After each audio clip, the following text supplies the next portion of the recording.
নমস্কার বন্ধুরা, কেমন আছেন সবাই? কি অফ কুকিং চ্যানেলে আপনাদের সবাইকে স্বাগত।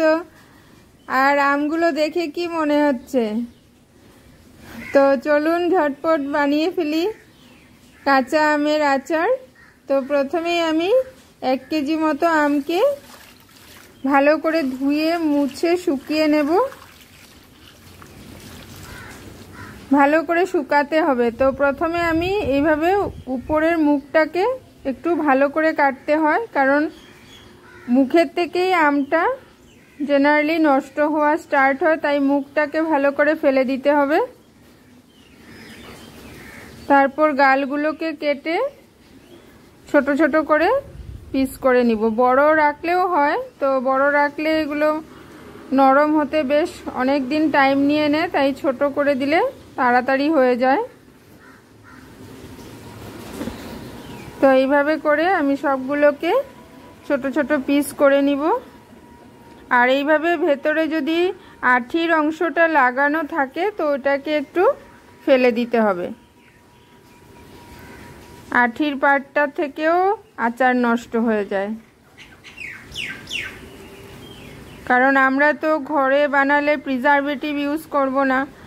প্রিজারভেটিভ শরীরের জন্য উপকারী না, তো তাই যেগুলো জিনিসে নষ্ট হয়ে যায় ওগুলো জিনিসকে একটু অ্যাভয়েড করে নিলে আচার থেকে যায় 1 বছর 2 বছর পর্যন্ত সুন্দরভাবে থেকে যাবে।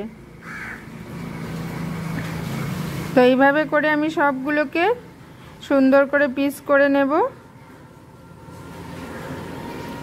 তো এটাকে আমি নুন মাখিয়ে জল ফেলার এই প্রসেসে করব না, তথাপিও এটা আপনারা যতদিন ইচ্ছে ততদিন, এটা যতদিন থাকে ততদিনই রাখতে পারবেন।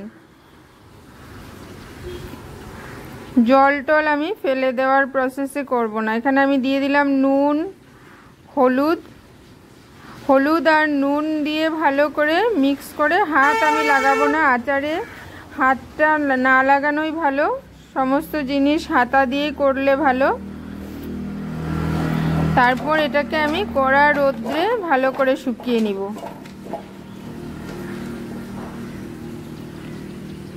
তো খুব কড়া রোদ্রু যদি হয়, এখন তো প্রচুর রোদ্রু আছে, তো কড়া রোদ্রু হলে 1 রোদ্রে হয়ে যাবে, আর নয়তো 2 দিন সময় লাগে। দেখুন এত বেশি রোদ্রু, এত বেশি হিট, সমস্ত গাছের পাতাগুলো নরম হয়ে গেছে। প্রচণ্ড হিট আজকে।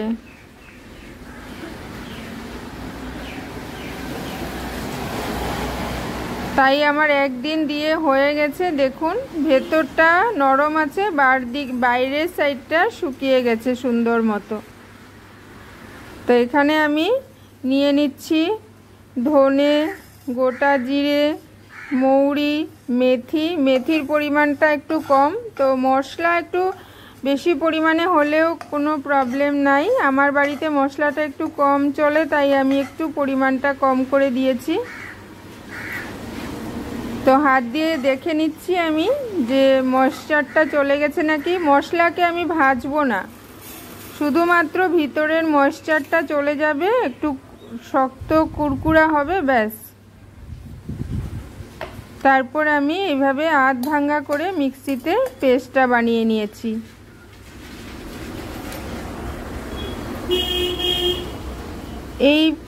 এই আচারে ভাজা মশলার দরকার নেই, মশলাটা কাঁচাই থাকলে হবে, শুধু ময়েশ্চারটা চলে গেলেই হয়ে যায়। তো এখানে দিয়ে দিলাম মশলাগুলো, তারপরে দিয়ে দিচ্ছি নুন, হলুদ গুঁড়ো, লঙ্কা গুঁড়ো। তো নুন আর লঙ্কার পরিমাণটা বেশ ভালো পরিমাণেই দিতে হয়, কারণ আম তো, এটা তো কাঁচা আম, ভীষণ টক থাকে। তো টকটাকে ব্যালেন্স করার জন্য নুন আর ঝালটা একটু ভালো পরিমাণেই দিতে হবে। তো এখন আমি ভালো করে মিক্স করে প্রথম আমি একদম শুকনো একটা কাচের জারে আমি ভরে নেব।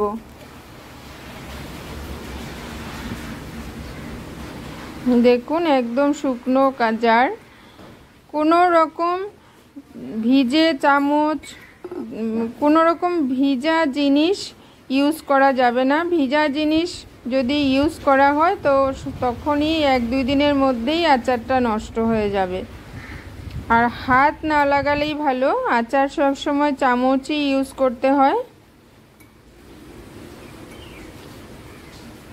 তো আচারটা দিয়ে দেওয়ার পর আপনারা 7 দিন মতো কন্টিনিউ এটাকে রোদ্রুতে দিতে থাকবেন। তো ঢেলে দেওয়ার পর আমি এখানে 1/2 লিটার কাঁচা সর্ষের তেল দিয়ে দিচ্ছি। তো তেল দেওয়ার পর আমি ভালো করে মশলা আমার তেলের সঙ্গে ঝাঁকড়িয়ে এটাকে ভালো করে সুন্দর করে মিক্স করে নিব। দেখুন এত সুন্দর লাগছে জারের ভেতর দেখতে। তো এটাকে 7 দিন মতো কন্টিনিউ আমি রোদ্রে দিব। তারপর কয়েকদিন পরপর এইভাবে দিতে থাকলে আপনাদের আচার যত দিন থাকে তত দিনই ভালো থাকবে। প্রথম দিকে 7 দিন হোক 8 দিন হোক কন্টিনিউ রোদ্রুটা দিতে হবে। খুব সুন্দর গন্ধ হয়েছে, গন্ধটা আমি একবার নিজেও নিয়ে নিলাম। তো এখন এখানে আমি আরও 1 কাপ মতো তেল দিয়ে দিব।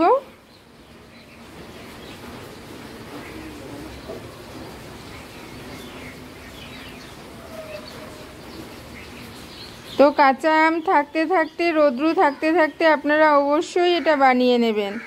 আর ঠিক আমি যেভাবে বলেছি ওভাবে রাখলে অনেক দিন থেকে যায়, কিচ্ছু হয় না আচার, কোনো প্রিজারভেটিভের প্রয়োজনই নাই।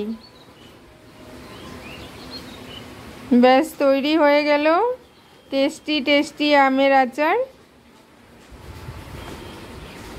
তো আজকের জন্য এখানেই, থ্যাংক ইউ।